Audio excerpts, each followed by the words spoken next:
मोदी जी कह रहे थे ना कि मेरी माँ लकड़ी पे खाना बनाती थी, उसके आंख से आंसू निकलता था। अरे मोदी जी, आपकी माँ की ही आंख से आंसू नहीं निकलता है, किसी की माँ लकड़ी पे खाना बनाएगी तो उसके आंख से आंसू निकलेगा। ऐसा तो नहीं है कि मोदी जी के आंख से आंसू निकलेगा या मोदी जी के माँ के आंख से आंसू निकलेगा लकड़ी पे खाना बनाने के चलते और मेरी माँ के आंख से नहीं निकलेगा। ऐसा तो नहीं है कि आपकी आप माँ है और बाकी लोगों की माँ नहीं है। ऐसा तो नहीं है कि आप जो है बेटा है और बाकी के बेटों का कोई महत्व नहीं है। आप यदि अपने माँ के आंख का आंसू देख सकते हैं तो कभी रोहित वेमुला के माँ का आंख का आंसू भी देख लीजिए, कभी नजीब के माँ का आंख का आंसू देख लीजिए, कभी अकलाक की पत्नी के आंख का आंसू देख लीजिए, और अभी जिस इंस्पेक्टर सुबोध सिंह की हत्या की गई है बुलंदशहर में, उसके बेटों के आंख का आंसू देख लीजिए, उसकी बहन और उसकी पत्नी के आंख का आंसू देख लीजिए। ये क्या है? ये मार्केटिंग है कि आपका पैसा आपसे वो छीन रहे हैं और आपको जो वो लॉलीपॉप थमा रहे हैं, वो लॉलीपॉप देते हुए वो समझा रहे हैं आपको कि वो कितने महान हैं। उज्ज्वला योजना को लेकर के सरकार ने प्रचार किया कि हम तमाम गरीब परिवारों को मुफ्त में गैस सिलेंडर दे रहे हैं। बार बार इस पे ढोल पीटते हैं। कभी प्रधानमंत्री के मुंह से गैस सिलेंडर के दाम के बारे में आप कभी सुने हैं कुछ? इतनी चर्चा होती है उज्ज्वला योजना की, लेकिन गैस सिलेंडर कितने में मिलता है इस पे कभी अमित शाह का आपने कोई बयान सुना है? और उज्ज्वला योजना की सच्चाई क्या है कि आपका टोपी घुमा करके आपके ही माथे में पहनाया जा रहा है। जो सब्सिडी देने की बात की जा रही है, दरअसल वो पूरा का पूरा पैसा आपसे वसूल किया जाता है।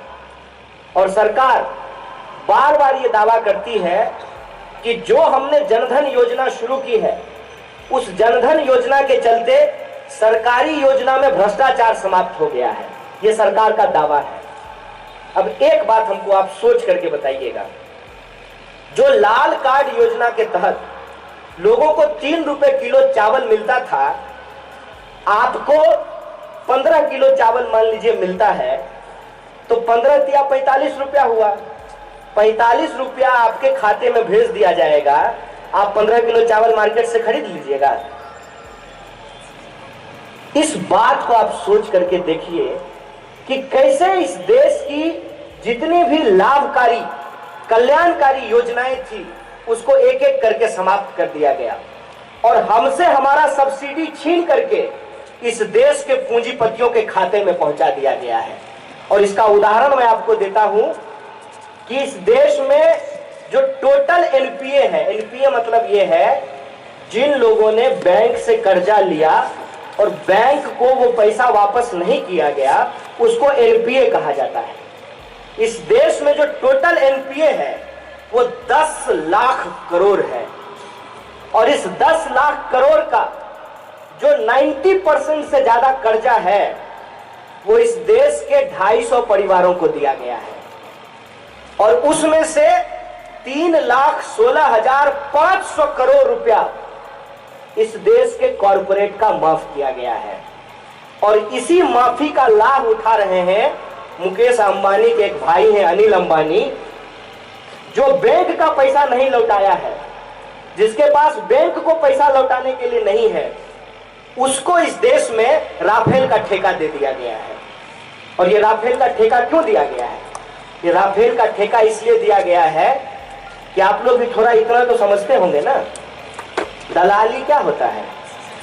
दलाली ये होता है कि किसान खेत में गोभी उपजाया तो साहूकार जाएगा और साहूकार 5 रुपए किलो उससे गोभी खरीदेगा और उसको लेकर के जब वो मंडी आएगा तो वहां पे दलाल घूम रहा होगा और वो दलाल जो है वो कहेगा कि हम आपका गोभी 20 रुपए किलो में बिकवा देंगे, आप हमको 5 रुपया दलाली दे दीजिए। अब वो 20 रुपया में उसको बिकवाएगा तो वो जो दलाली का पैसा है अल्टीमेटली किसको देना पड़ेगा? जब हम झोला लेकर के गोभी खरीदने के लिए जाएंगे तो हमको देना पड़ेगा। जो राफेल का दाम पिछले बार लगभग 600 करोड़ रुपया था, वो बढ़ा करके 1600 करोड़ रुपया कर दिया गया। और ये 1600 करोड़ रुपया क्यों किया गया? ताकि इसमें कॉरपोरेट को फायदा पहुंचाया जा सके और इस पे कोई चर्चा नहीं हो, इस पे कोई बात नहीं हो।